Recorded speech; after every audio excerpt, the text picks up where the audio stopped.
ये गिवन है। एपी वाली शीट निकालो। चलो अब देखो, सॉल्यूशन नहीं है तो फिर मैं समझा रहा हूं, समझो। जिसके पास नहीं समझो, नहीं तो दो दो है तो एक आध आगे पीछे दे दीजिए।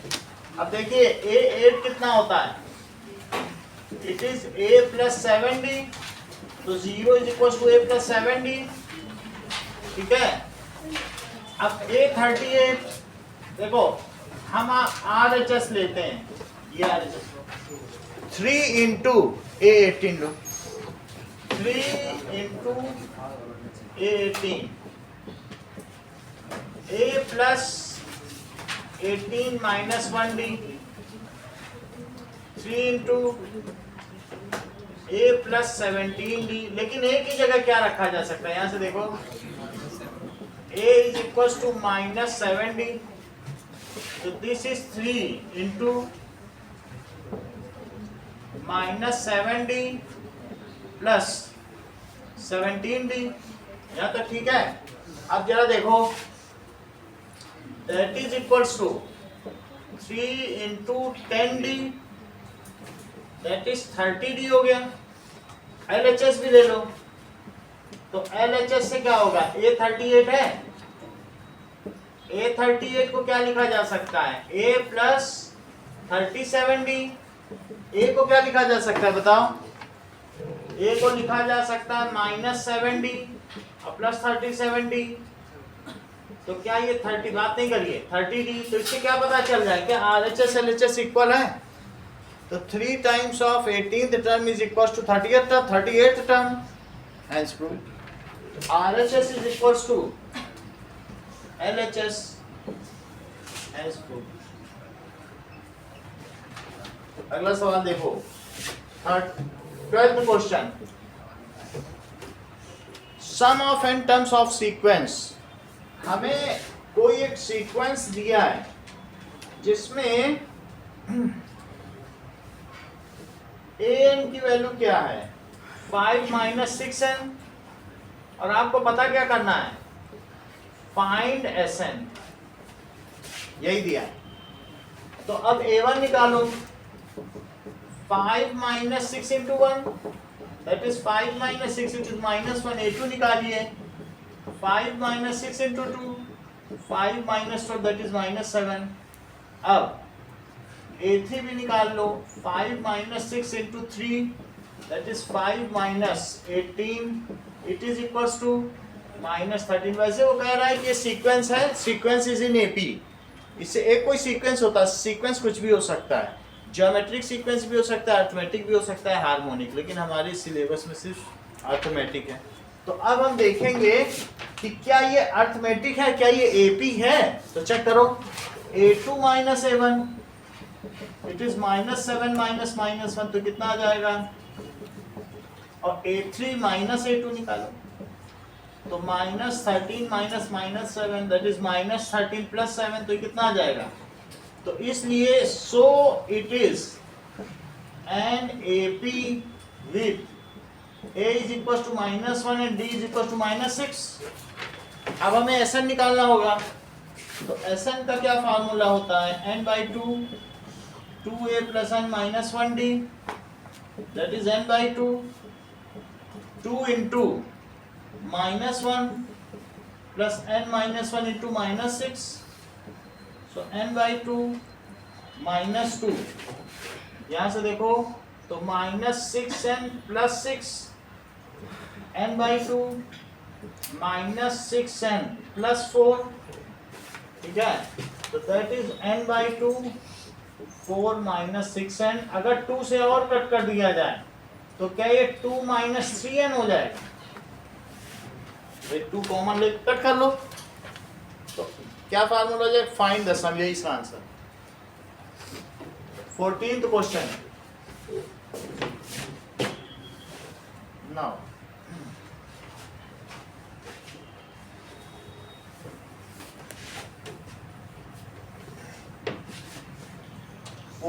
क्वेश्चन है, ए मैन रिपेज हिज लोन 1800 रुपये उसने लोन ले लिए थे, और 40 रुपीज फर्स्ट मंथ में देता है, और उसका 20 रुपीज हर महीने इंक्रीज करता जाता है, उसके ऊपर कोई इंटरेस्ट नहीं है, it is interest free loan.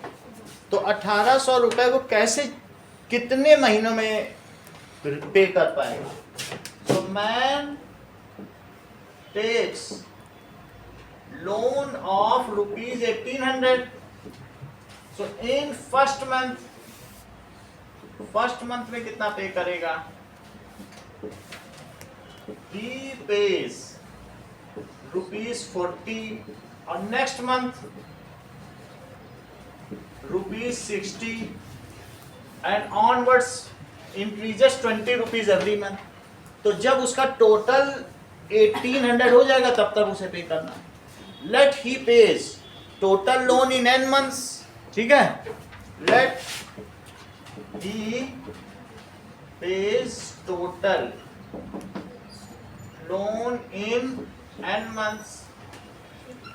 Amount of loan paid in successive months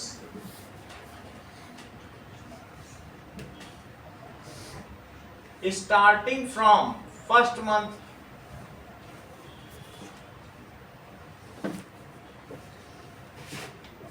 ठीक है, starting from first month forms an AP.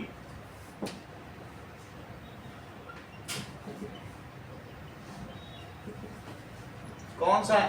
Is rupees 40, rupees 60, rupees 80, rupees 100, ऐसे forms an AP with A is equals to 40, D is equals to 20, तो Sn is equals to n by 2, 2a plus n minus 1 D। Arvind value trace करो। 80 n by 2 into 40 plus n minus 1 20। सही है, ये 3600 हो जाएगा, और अंदर में 80 plus 20n minus 20, so 3600 is equal to n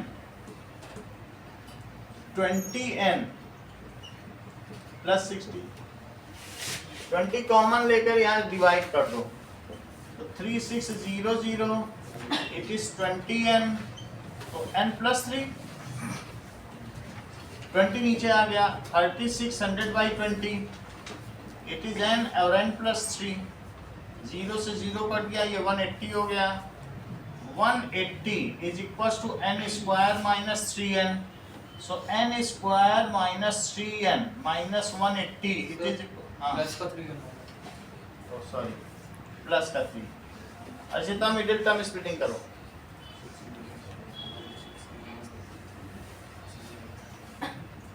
अभिषेक करो। प्लस का 15 एंड माइनस का 12, प्लस का 15 n और माइनस का 12n, ठीक है, this minus 180 it is equal to 0, तो इट इज n प्लस 15 और minus 12n plus 15 it is equal to 0, so n minus 12 और n plus 15 it is equal to 0। राशि क्या आप पता लगा सकती है कि कितने महीने में लोन पे कर देगा?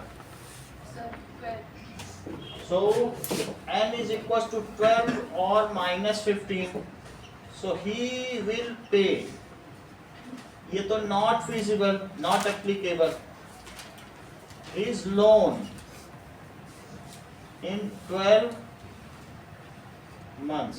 अगला सवाल देखिए।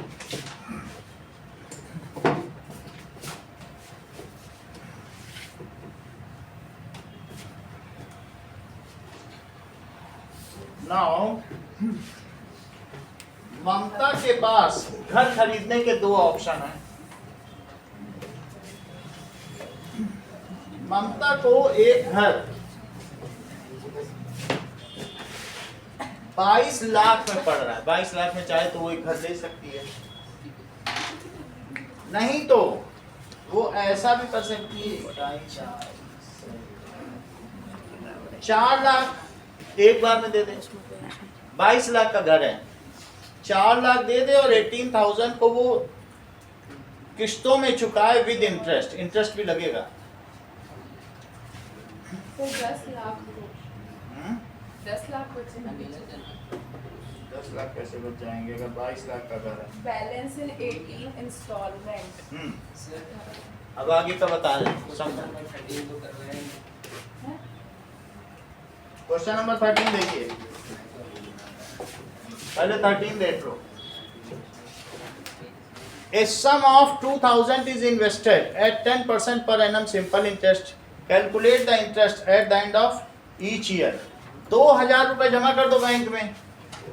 So rupees 2,000 is deposited. अच्छा इंटरेस्ट कितना है? 10% पर एनम है, पर एनम इतनी बात है। Interest at the end of each year, हर साल के बाद उसका इंटरेस्ट कितना होगा? So that these interest forms an AP.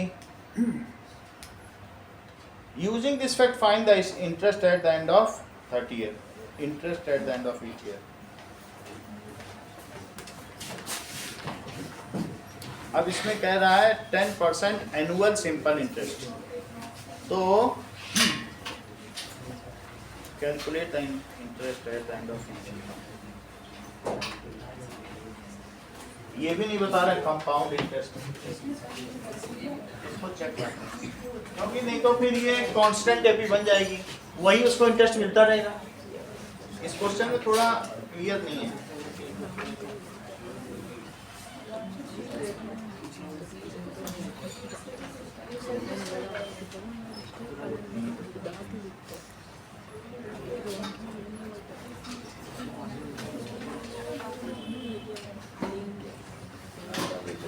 चलो कांस्टेंट एपी है। क्वेश्चन थोड़ा और देखिए, इसमें कह रहा है देखो इंटरेस्ट, बात नहीं करो, eight the end of 1 year, 1 year के बाद कितना होगा? That is PRT upon 100। C कितना है?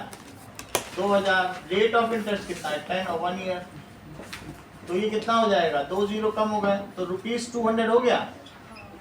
200 रुपए हर साल उसे मिलेंगे, उसको वो फिर से नहीं बढ़ा रहा, 200 मिलेंगे। लेकिन 1 साल के बाद 200 है इंटरेस्ट, अगर 2 साल के बाद लेगा तो क्या उसे 400 मिलेंगे? 3 साल के बाद लेगा तो 200 200 200 600 हो जाएंगे। समझ में आई बात कि नहीं? So interest at the end of 2 year, वो कहते भाई हम नहीं निकालेंगे, 1 साल और पढ़ाने में दो 200 रुपए और मिल जाएंगे, तब क्या होगा बोलो?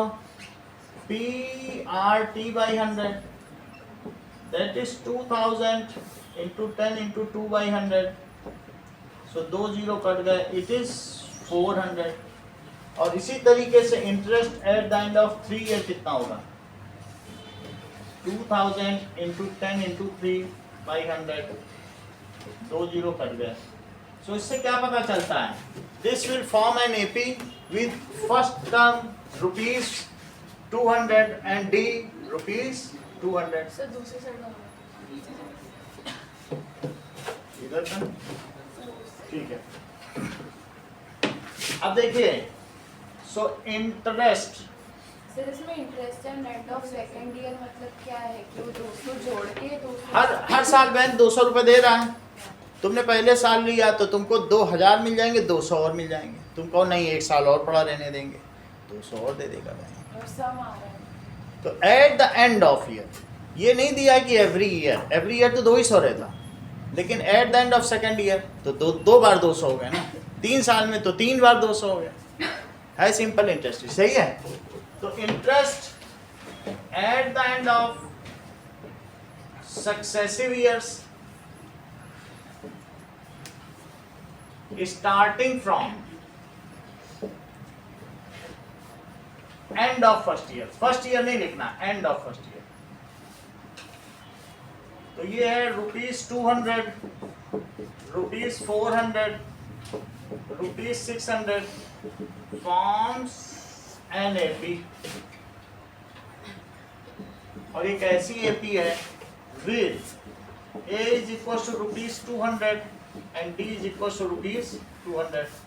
तो अब ये जो AP बन गई, how much will be at the end of 30 year, interest की बात करनी है। सो A 30 पता करो, A plus 30 minus 1D, so 200 plus 29 into 200, so 200, तो 5800, तो उसे 6000 रुपए मिल जाएगा। सो इंटरेस्ट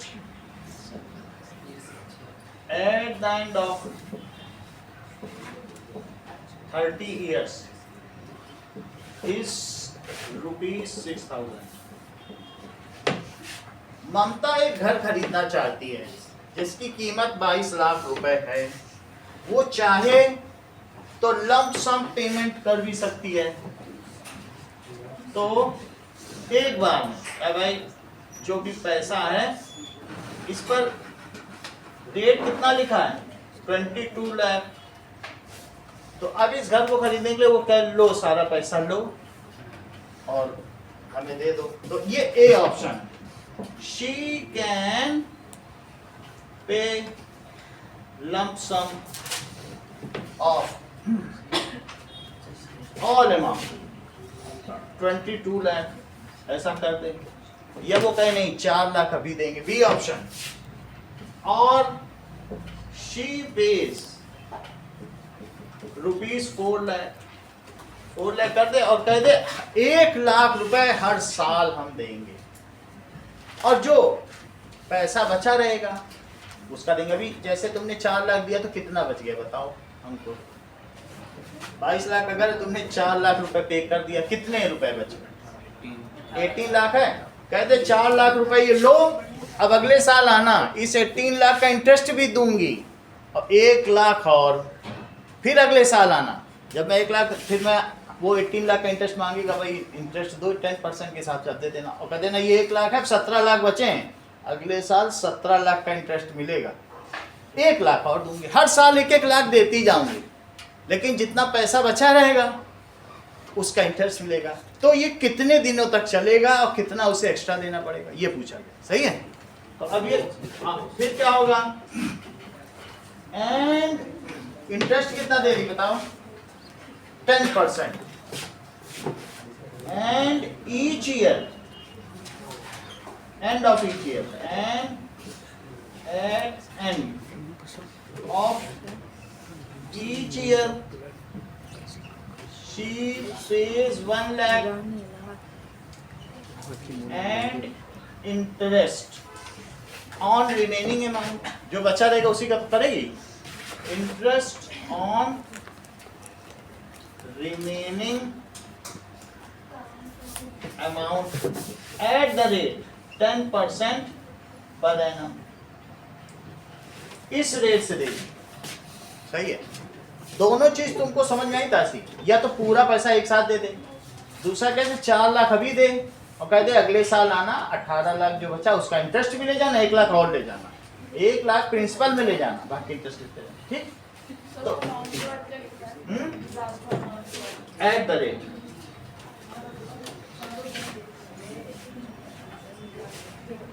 इधर समझिए अमन, ये क्वेश्चन थोड़ा सा समझने वाला है। तो अब मुझे बताओ कि eight the end of first year क्या होगा, end of first year interest कितना होगा,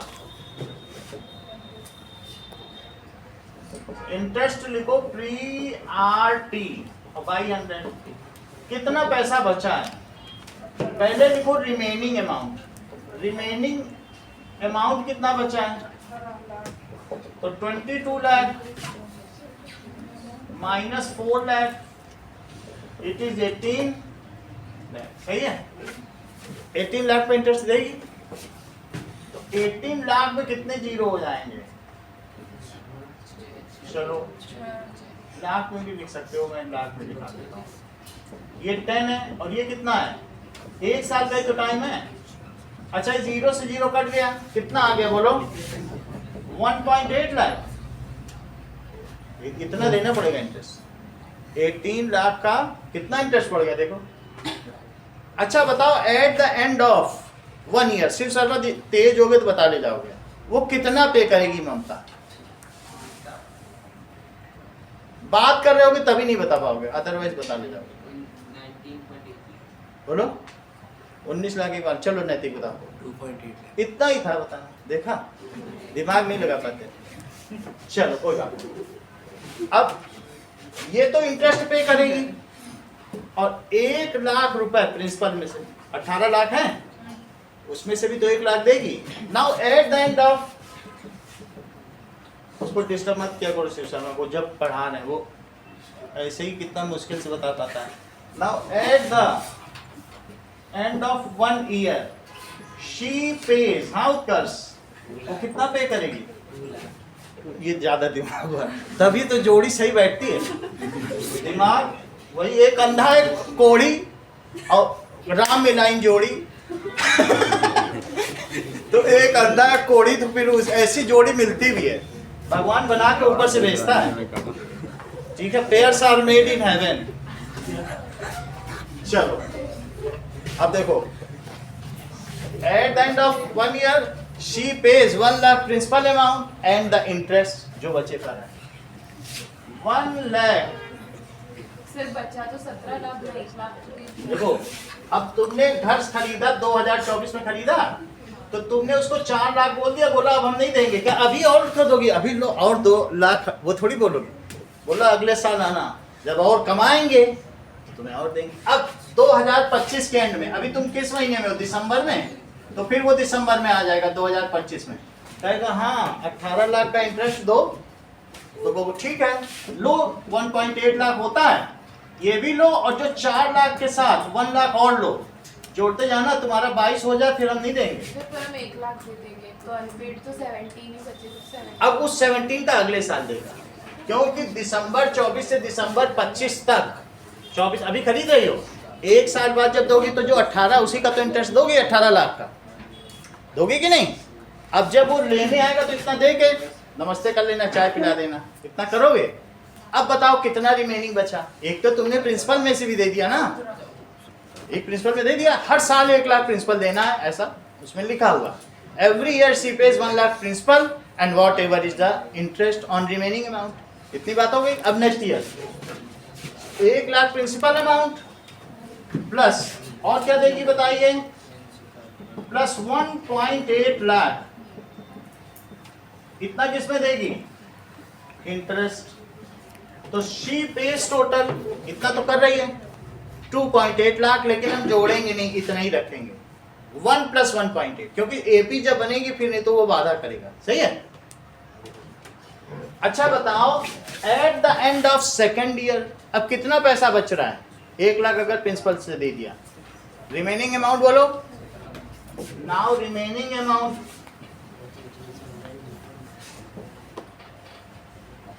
it is equals to 18 lakh में से 1 दे दिया, 17 लाख बच रहा है।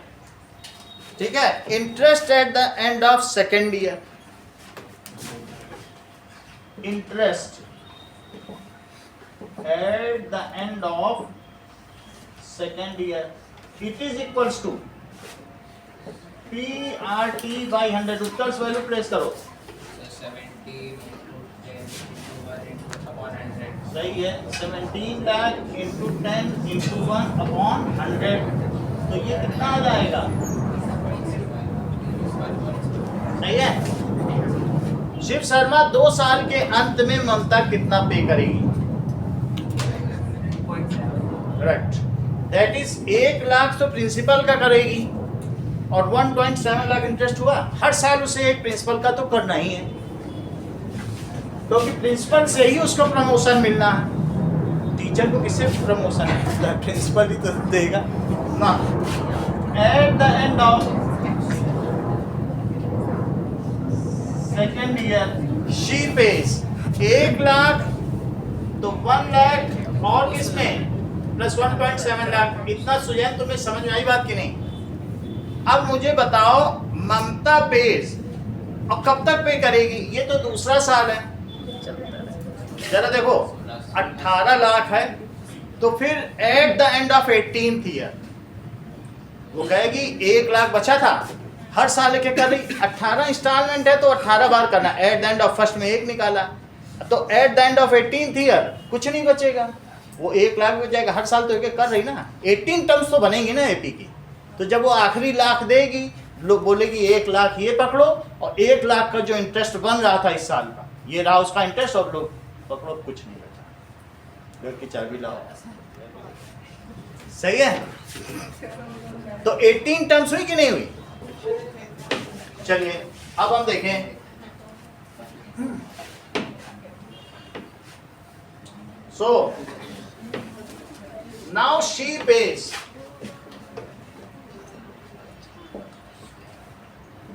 in successive years starting from end of first year are amount as कैसे करेगी? पहले तो 2.7 लाख 2.8 लाख था, ठीक है, 2.8 लाख, फिर क्या था बताओ? 2.7 लाख, फिर और ऐसे चलते जाएंगे, और कितनी टर्म्स बनेंगी? 18 टर्म्स बनेंगी। क्यों 18 टर्म्स बनेंगी? क्योंकि पहले साल, फिर से समझ लो, पहले साल वो कितना पे करेगी? 1 लाख पे करेगी, ठीक है, तो 1 लाख पे करेगी, हर साल 1 लाख करेगी, अब 1.8, फिर 1 लाख, 1.7, फिर 1 लाख, और फिर कितना? ऐसा तो पे करती जाएगी ना। ये 1 को मिलके 18 होने चाहिए, क्योंकि 18 लाख होने, तो जब वो 1 लाख का इंटरेस्ट देगी, वो कहेगी 1 साल पहले, बोलो कितने साल में उसने खरीदा था? 2000 में खरीदा घर, सही है, 2000 में खरीदा, सही है, और पहले समझो, उसने 1999 में खरीदा घर, 4 लाख दे दिया, 2000 में 2000 में रखो, 2000 में 4 लाख, और 2001 में क्या करेगी बताओ? 1 लाख और 1.8 देगी। अच्छा बताओ 2002 में कितना देगी? और 1.7, इसी को करो, अगर 2018 में फिर 1 लाख और दे देगी, ये कितना हो गया? 18 लाख। इस 2017 में क्या करेगी बताओ? 2017 में क्या करेगी बताइए? 1 लाख देगी, लेकिन तब तक उसके 17 ही लाख दिए जा चुके होंगे, कितना हो जाएगा बताइए? That is 17 lakh. अभी भी एक बचा है ना, तो कहेगी 18 में आना, जो 1 लाख बचा है उसका इंटरेस्ट ले जाना, और वो 1 लाख भी ले जाना। सर अभी वाला इंटरेस्ट? अभी वाला अभी बता दे सर, 1 मिनट सर।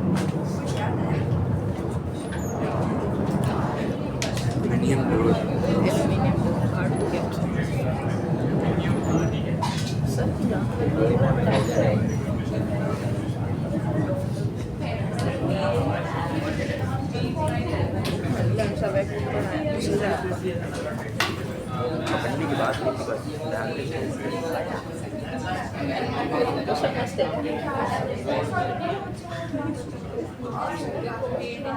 वही मेरे साथ चल देना भाई, दुकान पे स्टेशनरी दूर पड़ता है, इधर थोड़ी उधर वाली पे जल्दी में आना दूर हो रहा है। ये बोल रहा है रोजी मारते तो क्या हुआ? मैं बोलूँगा फिर अभी क्या बोलूँगा? मैं बोलूँगा वही अरे ऐसे चैनल ना देख भाई, अगर अब ये ऐसे देख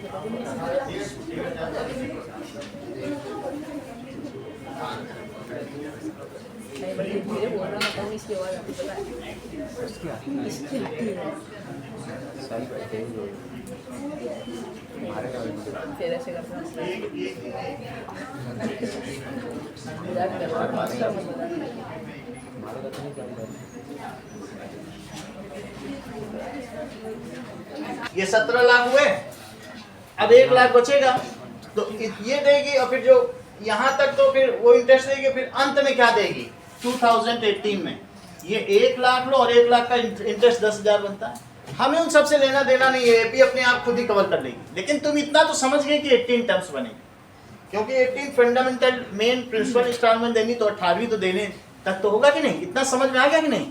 चलो अब देखो, so it is up to 18 terms, उसे इतना देना है। तो इसकी ये बताओ ए क्या बनती है और बी क्या बनेगी। 2.8 लाख और डी कितना है, माइनस 0.1 माइनस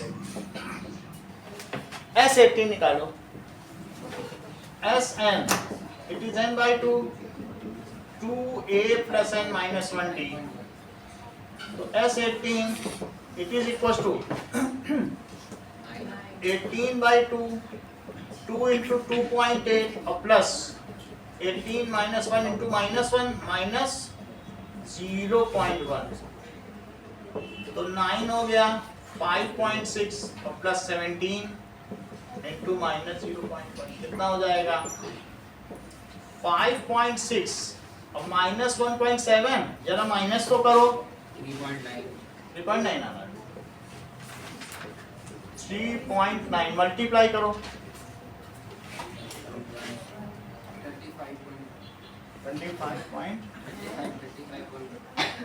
27, 981, 30 सही बताया। कितना पे करेगी। अब ये बताओ, शुरू में तो 4 लाख पे किया था, तो उसने कितना पे कर दिया।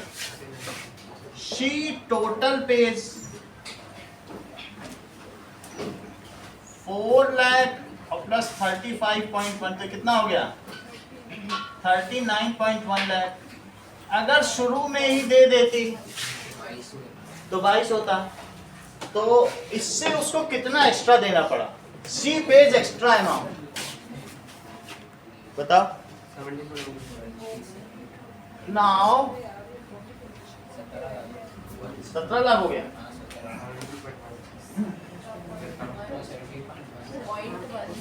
ठीक है। शी पेज 18.1 एक्स्ट्रा 18.1 अमाउंट, जितना उसे एक्स्ट्रा पे करना पड़ा। घर कितने का था 22 लाख का, दे कितना रही है 39.1, सो दैट इज 39.1, 22 से कितना एक्स्ट्रा दे रही देखो, 18.1 सही है। इतने की बचत हो सकती थी अगर वो तुरंत ही कैश गिनवा देती, और फिर जो बचत होती, कितने की बचत होती बताओ 17 लाख। इसमें से आधा वो प्रधानमंत्री राहत कोष में दे देती, ये भी लिखा है। एक धार्मिक काम हो जाता ना, एक मतलब नेशनल वेलफेयर, ऐसा भी वो कर सकती है। उसने कहा जो बचत होगी, तो उसने बोला ठेकेदार ने, भाई आपकी इतनी बचत हो रही, इतनी की बचत, आधा इसमें से प्रधानमंत्री राहत कोष में दे दो, उसने बोल दिया ऐसा। अब हम जरा देखें। सो यहां तक बात हो गई, आगे पढ़ो। She prefers option 1, so she prefers option 1, उसने 1 किया, and 50% of the difference of cost she page in prime minister relief fund.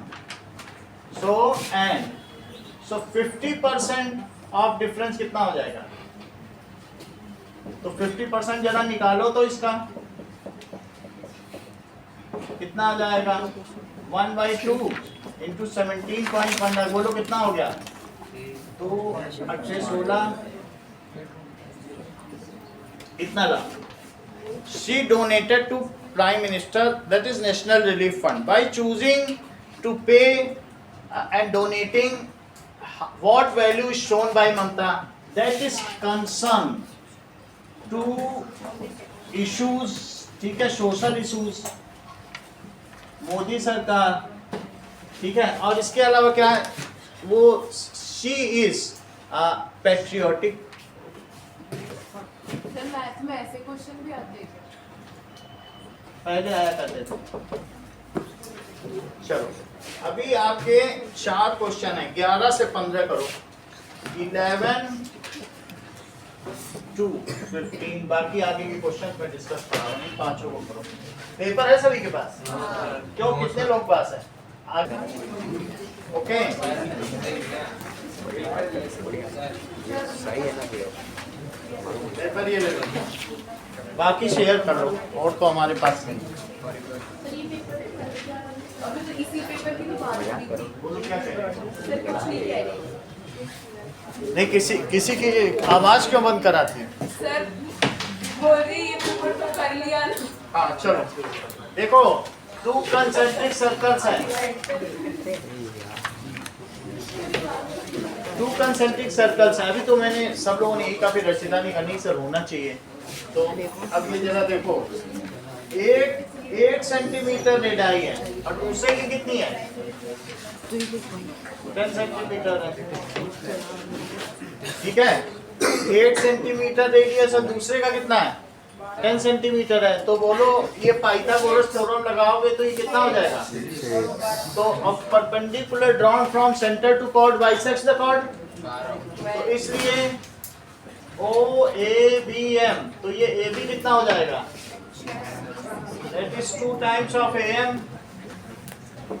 It is 2 into 6, that is 12. अगला देखिए, ग्राफ ऑफ BX X को 3 एक्सिस पर कट करता है। ये देखो एक ग्राफ है, ऐसे 3 जगह कट कर रहा है और 2 जगह रिपीटेड रूप दे रहा है, ऐसे 2 जगह टच कर रहा है। तो बताइए ये कितने डिग्री का पॉलिनोमियल है? 5 अच्छी बात है, एक जगह ये टच करता है, कितने डिग्री का पॉलिनोमियल है? 2 डिग्री। सिंगल टच का मतलब है ये रिपीटेड रूट है। ये कैसा रूट है बोलो? Repeated root. फिर से देखो, मान लीजिए अगर हमारे पास कोई ऐसा हो, तो ये भी तो तुमको मालूम है कि px is equal to x square या y is equal to x square, यही तो पॉलिनोमियल है। इसका यही ग्राफ बनता है कि नहीं? 10th में भी है ना ये ग्राफ, 10th में लोगों ने किया। तो ऐसे में एक टच का मतलब होता है कि 2 डिग्री। एक टच का क्या मतलब है? क्योंकि तुम किससे पता लगाती हो? नंबर ऑफ टर्न्स है, तो इसमें कितने टर्न्स हैं? चेक करो, 1 2 3 4 5 6 टर्न्स है, तो कितने डिग्री का हुआ बोलो? एक टर्न पे कितने डिग्री का हुआ था? तो आप ये समझिए, डिग्री अगर नंबर ऑफ टर्न्स 1, तो डिग्री कितनी हुई? 2। Degree is 1 greater than the number of turns. फिर से देखिए, ये वाला ग्राफ तुमने बनाया था, ये लीनियर, इसमें कितने टर्न्स हैं? 0। तो ये कितने डिग्री का हुआ? तो number of turns it is 0, तो डिग्री कितनी हो गई? 0 + 1। यहाँ डिग्री कितनी हो गई बोलो? 1 + 1। इतनी बात समझ आई? तो उत्कर्ष कितने डिग्री का हुआ? 1 2 3 4 6 तो टर्न ही है। तुम डिग्री नहीं बता पा रहे हो। नंबर ऑफ टर्न्स देखो, 1 2 3 4 5 6। नंबर ऑफ टर्न्स कितने हैं? Number of turns 6। तो डिग्री कितनी हुई? डिग्री 7 हुई। और इस क्वेश्चन में क्या पूछा गया है? जीरोस। तो जीरोस कितने हैं? 1 2 3 3। तो इसके जीरोस ऐसे हो गए, और 2 रिपीटेड जीरोस हैं। ऐसे जीरोस जिसमें टच होता है उनको क्या कहते हैं? Repeated zeros. समझ में आई बात कि नहीं? जैसे ये है, अब इसके 2 जीरोस हैं, कौन कौन से हैं? x is equal to 0, x is equal to 0, लेकिन वो रिपीटेड है। बात समझ में आ गई? अब देखो, जैसे मेरा ये ग्राफ है, ये -2 है और ये +2 है, तो क्या अमन तुम ये मुझे बता सकते हो कि ये जो पॉलिनोमियल है इसकी इक्वेशन क्या होगी?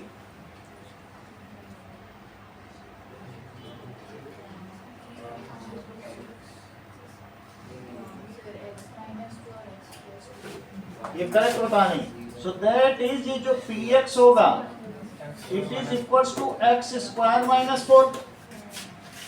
समझ में आ गई बात? तो इसमें तो 2 हैं जो डिस्टिंक्ट जीरोस हैं, लेकिन ऐसी स्थिति में कैसे जीरोस होते हैं? रिपीटेड। ओके, तो ये कितने डिग्री का हो गया बताइए? नाउ नंबर ऑफ जीरोस इसके 5 हो गए, 1 2 3 4, 5 ही जीरोस हैं, लेकिन 2 रिपीटेड जीरोस हैं, 2 रिपीटेड जीरोस हैं और 3 डिस्टिंक्ट जीरोस। समझ में आई बात? नंबर ऑफ जीरोस तो 5 ही हैं, क्योंकि 5 ही जगह टच हो रहा है। 5 अलग अलग एक्स की वैल्यूज रखोगे तो y 0 हो जाएगा। तो नंबर ऑफ जीरोस कितने हैं? Number of zeros 5। क्या लिखेंगे शिव शर्मा यहाँ पे? तुम सुनते ही नहीं हो तो बताओ क्या, बोलो बेटा। Since 2 are repeated zeros, and other 3, other 3 as distinct. देखो इसका छोटी सी चीज बताना, उसमें दिमाग लगा रहे हैं। That is 3 distinct zeros, comma आगे बोलो बेटा, 2 रिपीटेड जीरोस। अर्चिता बात समझ में आ गई? ठीक है, जितने बेंड होंगे ये चीजें। अब देखो अगली बात, LCM of 2 prime numbers is 221। तो 221 है, find the value 2 prime number है, तो 2 प्राइम नंबर है, पहले 221 का प्राइम फैक्टराइजेशन तो करो। कितना आ रहा है? 13 और 17। सही है, तो 13 से करोगे तो 17 आ जाएगा, 17 से 1। तो अब LCM है, LCM ऑफ 2 प्राइम नंबर। तो अब ये जरा देखो, LCM ऑफ 2 प्राइम नंबर क्या है? It is 221। तो 13 इंटू 17 इज इक्वल टू 221। क्या रिया आप मुझे बताएंगे इन दोनों का HCF क्या है? सही है, और इन्हीं दोनों का HCF भी बताओ। 2 प्राइम नंबर्स 1 रहेगा क्योंकि कुछ कॉमन नहीं है। अच्छा Dishita, LCM of 2 numbers into HCF of 2 numbers, formula complete करो। रानी से देख के बोलो, इतनी छोटी चीज हैरान हो जाती है हर चीज में। खुद को 10th का मानो। अब जरा देखिए, ये पहले चैप्टर का ही फार्मूला है, LCM into HCF, it is product of numbers. अब सवाल देखो क्या पूछ रहा है कि फाइंड द वैल्यू, इतनी तो बात हो गई। तो 2 नंबर्स क्या हो जाएंगे? 221 इंटू 1, इट इज 17 इंटू 13, यही तो 2 नंबर है। और वो नंबर्स क्या है? P इंटू Q है क्या? तो P कितना देखो लिखा है, 2 नंबर्स कौन से हैं? P and Q। तो 2 numbers are P and Q। तो P कितना हो गया? 17, Q कितना हो गया? क्या P Q से बड़ा है? तो बोलो 3P माइनस Q की वैल्यू बताओ जरा।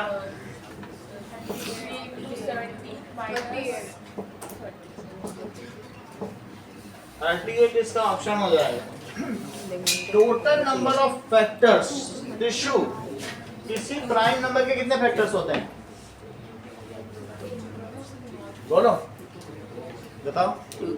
2। तो 2 फैक्टर्स होते हैं।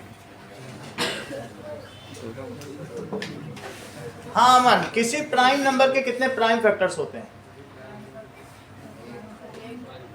क्योंकि 1 तो कोई प्राइम नंबर है ही नहीं, तो इसलिए 2 फैक्टर्स होते हैं और एक उसमें प्राइम होता है और एक 1 तो हमेशा हर एक का फैक्टर होता ही है। 5th क्वेश्चन देखिए, 5th देख लो, that is x² minus kx minus 15। अब ये 5 इसका 0 है, तो अगर 5 0 है तो P5 रख लीजिए। 5² माइनस k इंटू 5 माइनस 15, तो 25 माइनस 5k माइनस 15, तो 10 माइनस 5k। चूंकि ये इसका 0 है तो 0 आ जाएगा। k की वैल्यू अंशुप्रिया क्या होगी?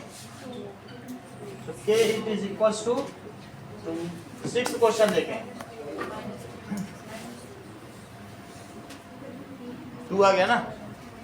चलिए, अल्फा एंड बीटा इसके रूट्स हैं, तो 1 by alpha and 1 by beta, that is 4x² plus 3x और प्लस 7। ये मुझे बताओ कि अगर इसके रूट्स हैं, अल्फा एंड बीटा इसके रूट्स हैं, तो आप मुझे बताइए कि अल्फा प्लस बीटा क्या होगा? माइनस बी बाई ए कितना होगा देखो, minus b by a minus 3/4 और अल्फा बीटा क्या होगा, सी बाई ए 7/4। तुमसे पूछा गया है 1/अल्फा अपॉन 1/बीटा। उत्कर्ष यहाँ ध्यान दो, इनको कोई बात नहीं करोगे, तुम्हारा कैसे बिगाड़ देंगे। Now it is equals to beta plus alpha, value plus करो उत्कर्ष, -3/4 और 7/4। तो क्या आंसर आ गया बोलो, सही है।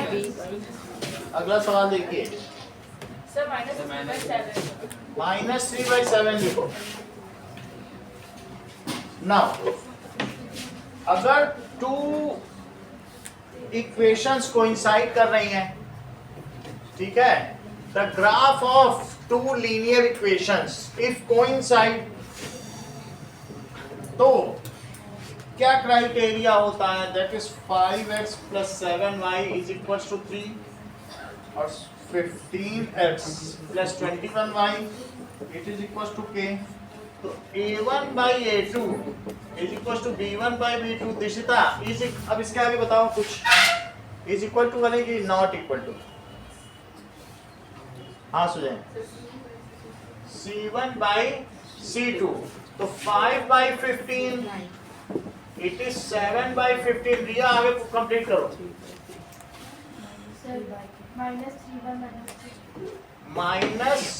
-3/-k, ये तो बात हो गई। इसी से आप k की वैल्यू निकाल, 21 है क्योंकि हो नहीं रहा, तभी तो 21 सही होगा। 21 अब सही है, तो ये 1/3 हो गया। तो इससे इक्वेट करो,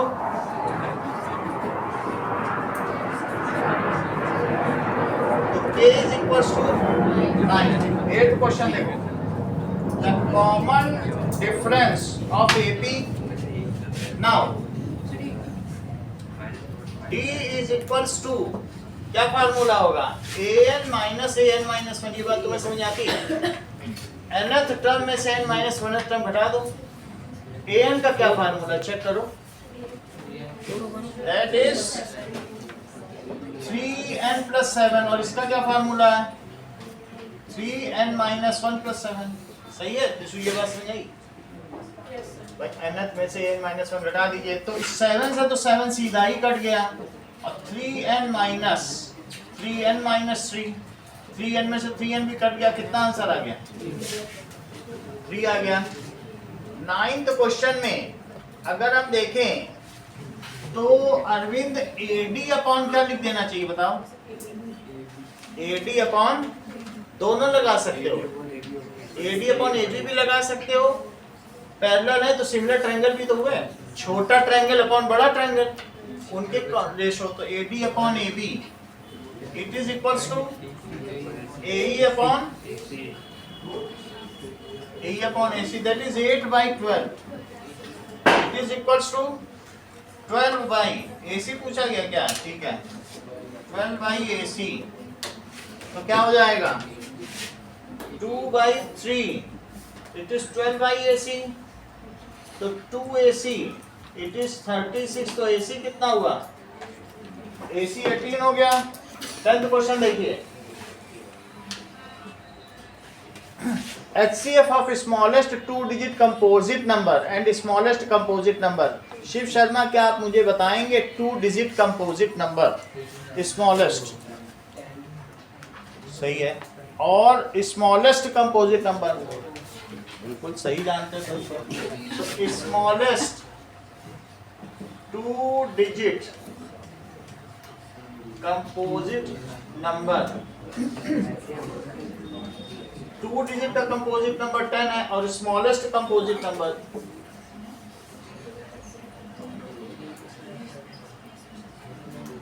इट इज 4। तो ऐसा कौन हाईएस्ट कॉमन फैक्टर है जो दोनों को डिवाइड करे, क्यों, क्योंकि जो 10 है वो 2 × 5 और 4 कितना है 2 × 2, तो इनका हाईएस्ट कॉमन फैक्टर क्या हो जाएगा, HCF 10, 4 it is equal to 2। इतना ही रखो। पेपर पेपर दे दो पेपर बाकी चाहिए।